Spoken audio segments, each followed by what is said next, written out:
Donc, à Pasteur Marcelo Tunassi, Son Excellence, Monsieur le Président, Madame la Première Dame, les Églises Compassion de la Compassion, je vous apporte les salutations de la famille Shekinah, Tabernacle de Gloire, du corps de Christ en Haïti et de toute la nation haïtienne d'une façon générale.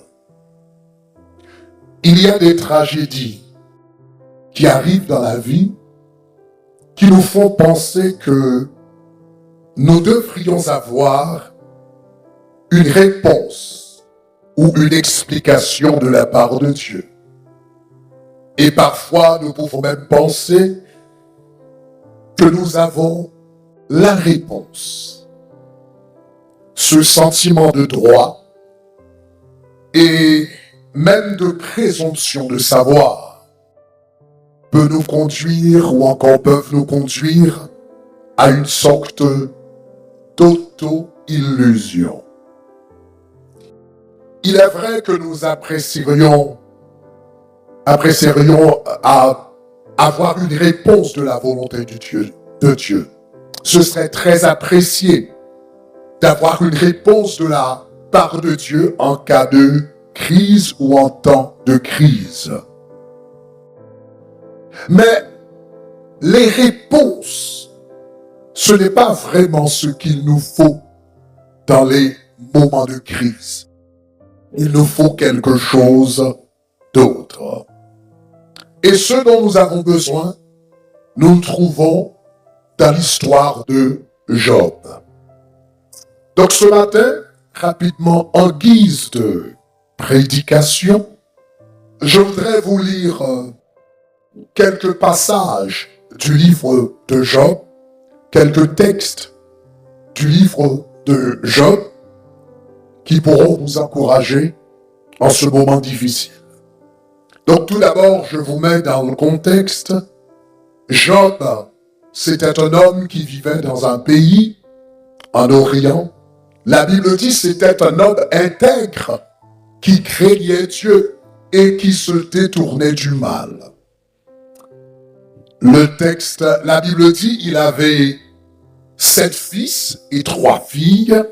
Il possédait 7000 brebis, 3000 chameaux, 5000 paires de bœufs, 500 ânesses et un très grand nombre de serviteurs. Donc, en d'autres termes, ce texte décrit l'intégrité de Job. Il craignait Dieu. Ce texte décrit sa famille. Il avait 7 fils et 3 filles. Le texte décrit sa richesse. Il possédait 7000 brebis, 3000 chameaux et des paires de bœufs, etc. Et également sa réputation. Cet homme était le plus considérable des fils de l'Orient. Mais un jour, alors qu'il vivait très bien chez lui, soudainement, donc cet homme a dû faire face à plusieurs malheurs en même temps. D'un coup, premièrement, il a perdu, sa richesse. D'un seul coup, il a perdu ses bœufs. Pendant qu'il était à la maison, un serviteur est venu lui dire, les bœufs labouraient et les ânesses paissaient à côté d'eux, et les saméens se sont jetés dessus, et ils ont enlevé les bœufs, et ils ont passé les serviteurs au fil de l'épée, et je me suis échappé moi seul pour t'en apporter la nouvelle. Pendant que cet homme parlait, un autre est venu lui dire, le feu de Dieu est tombé du ciel et embrasé tes brebis et tes serviteurs et les a consumés, et je me suis échappé moi seul pour t'en apporter la nouvelle.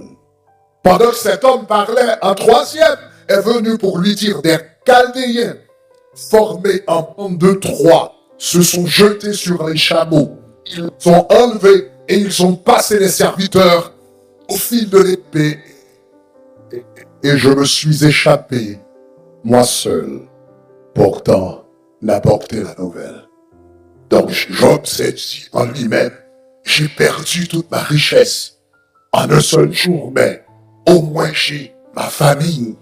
Il n'avait pas encore fini de parler quand un homme est venu pour lui dire, voici un grand vent est venu de l'autre côté du désert et a frappé les quatre coins de la maison et elle s'est écroulée sur les jeunes gens.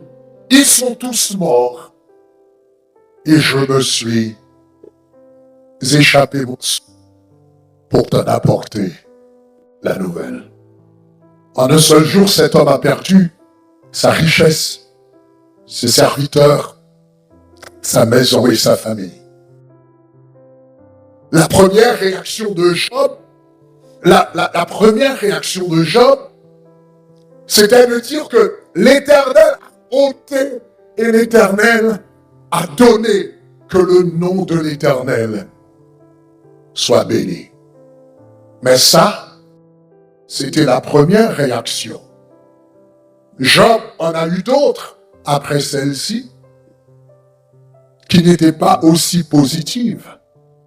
Job a eu une réaction, une deuxième réaction dans Job chapitre 3, quand la frustration a commencé à s'installer dans sa vie. Les amis n'étaient plus là.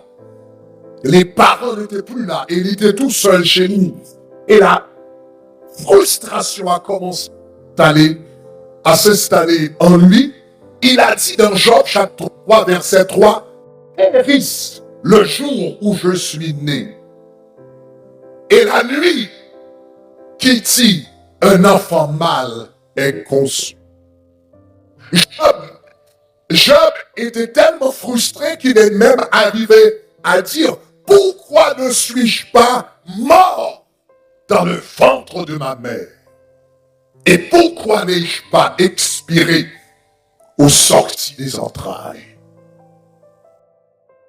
Donc, Job à un moment était peut-être même devenu un peu suicidaire. C'était sa deuxième réaction. Et la troisième réaction de Job, que nous trouvons dans Job chapitre 31, c'est qu'il a traduit Dieu en tribunal. Il a dit, après un temps, il a dit, mais c'est pas correct, c'est pas juste. Donc, Job chapitre 31, verset 1er, Job dit, j'avais fait un pacte avec mes yeux que je n'aurais pas arrêté mes regards sur une vierge. Généralement, quand des hommes ont du succès, quand ils sont prospères économiquement, ils ont tendance à utiliser leur richesse, eh bien pour, je sais pas, pour se procurer de dizaines et dizaines et peut-être centaines de femmes, comme Salomon. Mais Job a dit, moi, j'étais prospère, j'ai fait de l'argent, j'étais le plus considérable des fils de l'Orient, mais je n'ai jamais commis d'adultère. Je n'ai jamais commis de fornication. J'avais même fait un pacte, une alliance avec mes yeux que je n'arrêterai pas même mes regards sur une vierge. Et Job continue dans Job 31, verset 2. Mais quel pacte Dieu m'a réservé d'en haut, quel héritage le Tout-Puissant m'a envoyé des cieux. Job continue pour dire, la ruine n'est-elle pas pour les méchants et malheureux, pour ceux qui commettent l'iniquité? Donc Job a dit, je suis confus, je ne comprends pas. J'ai mené une vie de droiture, j'ai mené une vie d'intégrité, j'ai mené une vie d'obéissance, mais quel héritage le Seigneur m'a réservé d'en haut? C'est qu'il a pris toute ma famille dans un seul jour.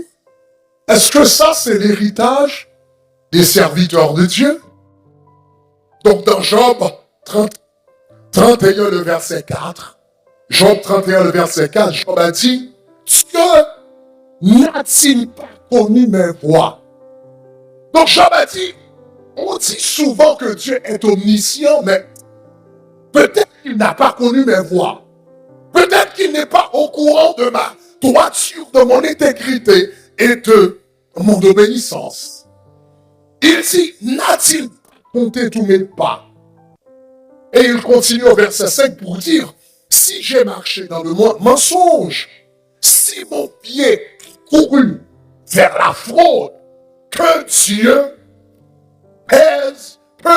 me pèse dans des balances justes. Et il reconnaîtra mon intégrité. Que Dieu me pèse dans des balances justes. Je dis, Seigneur, il y a un problème. La balance ne fonctionne pas. Tu as une balance déséquilibrée. Tu as une balance mal ajustée. Que le Seigneur me pèse sur des balances justes. Ta balance n'est pas juste. Alors tu reconnaîtras mon intégrité. Le Seigneur a laissé parler Job. Et dans Job chapitre 38, le Seigneur répond aux interrogations de Job.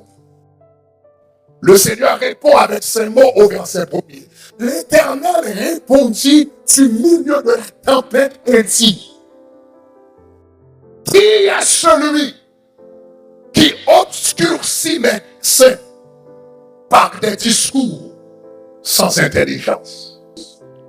Qui est celui qui obscurcit mes desseins par des discours sans intelligence? Et le Seigneur dit à Job, Saint terrain, comme un vaillant homme, je t'interrogerai et tu m'instruiras. Je dis, puisque tu as dit, je ne connais pas tes voies, puisque tu as dit, ma balance n'est pas juste, donc cela veut dire, Job, tu sais mieux que moi. Donc je vais te poser quelques questions et toi, Job, tu vas m'instruire.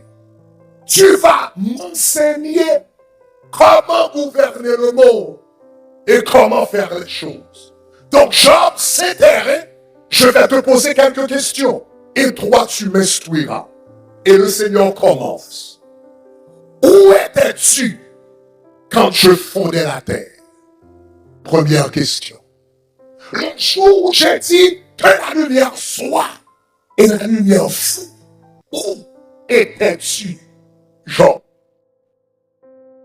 Parce que tu es plus intelligent que moi, tu dois pouvoir répondre à mes questions. Le Seigneur dit, dis-le si tu as de l'intelligence.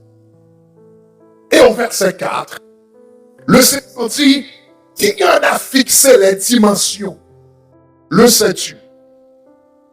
Si la terre était plus grande, elle ne pourrait pas fonctionner comme elle fonctionne maintenant.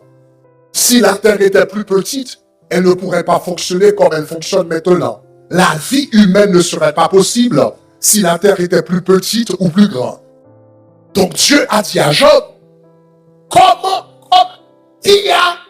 qui a fait les travaux mathématiques, physiques, astrophysiques, pour pouvoir déterminer les dimensions de la terre? Job, réponds-moi. Le Seigneur a dit à Job, sur quoi ces bases sont-elles appuyées? La terre, c'est comme une barre au milieu de l'espace. Il n'y a pas de colonne, il n'y a pas de pilier, il n'y a pas de poteau. Et pourtant, la terre continue à fonctionner au milieu de l'espace, sans aucune base. Job, explique-moi ce mystère. Donc, le Seigneur a dit, Job, qui a fermé la mer avec des portes quand elle s'élança du sein maternel? Quand tu es au bord de la plage, tu vois les vagues de la mer venir avec toute leur force, leur arrogance. Mais quand il arrive au bord de la mer, soudainement, eh bien, les vagues s'abattent, soudainement leur force se diminue et elles font du recul. C'est qu'il y a une porte. Le Seigneur a dit, comment ai-je fait pour mettre ces portes? Donc le Seigneur a posé à Job à peu près une 60aine de questions. Parce que Job, tu es plus intelligent que moi, tu dois répondre à ces questions. Comment Job a répondu? Donc, dans Job chapitre 40, Job 38 et 39, le Seigneur a posé des questions. Dans Job chapitre 40, la Bible dit, l'Éternel dit au verset 6, à Job du milieu de la tempête, c'est terrain comme faille homme. Le Seigneur a dit plutôt à Job, chapitre 40, verset 1er, est-ce que Job, celui qui dispute, Job 40, verset 2, le Seigneur a dit, celui qui dispute contre le Tout-Puissant, est-il convaincu? Celui qui conteste avec Dieu, a-t-il une réplique à faire? Et Job répondit au verset 3, voici, je suis trop peu de choses. Que répliquerai-je? Job dit, je mets la main sur la bouche. J'ai parlé une fois. Je ne répondrai plus. 2 fois et je n'ajoute rien. Et le Seigneur continue au chapitre 40 et 41 à poser d'autres questions à Job. Et Job encore a réagi. Job a finalement dit, je reconnais que tu peux tout et que rien ne s'oppose à tes pensées. Oui, j'ai parlé sans les comprendre de merveilles qui me dépassent et que je ne conçois pas. Et Job dit, c'est pourquoi je me condamne et je me repens sur la poussière et sur la cendre. Donc c'est très intéressant que Job passait par un moment de crise. À un moment, il a dit à Dieu que Seigneur, tu es injuste, tu n'as pas connu mon intégrité. Mais le Seigneur lui a posé des questions pour lui faire comprendre qu'il n'est pas aussi intelligent qu'il le pensait. Le Seigneur lui a posé des questions pour lui faire comprendre que je suis souverain. Et le Seigneur est même arrivé. Le Seigneur a même dit à Job, de qui suis-je le débiteur? Je le paierai. En d'autres termes, Dieu voulait dire à Job, je suis souverain. Je fais tout ce que je veux, où je veux, aussi longtemps que je veux, avec ce que je veux, et je n'ai à rendre compte à personne, parce que je suis Dieu. Donc Job s'est dit, tu es le Tout-Puissant, et tu fais ce que tu veux. Donc Job a reconnu la souveraineté de Dieu. Job voulait des réponses, mais le Seigneur ne lui a pas donné des réponses. Il a posé des questions, mais le Seigneur a refusé de répondre aux questions. Mais si le Seigneur ne lui a pas donné de réponse, qu'est-ce que le Seigneur lui a donné? Puisqu'il n'a pas répondu à ces questions, qu'est-ce qu'il lui a donné? Job nous dit, mon oreille avait entendu parler de toi, mais maintenant, mon œil t'a vu. Dans mon intégrité, mon oreille avait entendu parler de toi. Dans ma droiture, mon oreille avait entendu parler de toi. Dans ma vie d'obéissance, mon oreille avait entendu parler de toi. Mais dans cette crise, dans cette épreuve, dans cette difficulté, mes yeux t'ont vu. En d'autres termes, Dieu s'est approché de lui au milieu de la crise. Dans les moments difficiles, souvent nous demandons à Dieu de nous donner des réponses. Le Seigneur ne nous donne pas de réponses, mais il nous donne sa présence. Donc, aujourd'hui, mon ami pasteur Marcelo, ce que le Seigneur te donne, c'est sa présence. La famille Tchinasi, ce qu'il vous donne, c'est sa présence. La famille Kandolo, ce qu'il vous donne, c'est sa présence. Les églises Compassion, ce qu'il vous donne, c'est sa présence. Le corps du Christ à RDC, ce qu'il vous donne, c'est sa présence. Et si vous avez la présence, vous avez tout ce qu'il vous faut. Que le Seigneur vous bénisse. Vous bénisse, soyez au nom de Dieu. Pas oublier like toute vidéo, quitter un commentaire et partager à tout le monde vous connaît.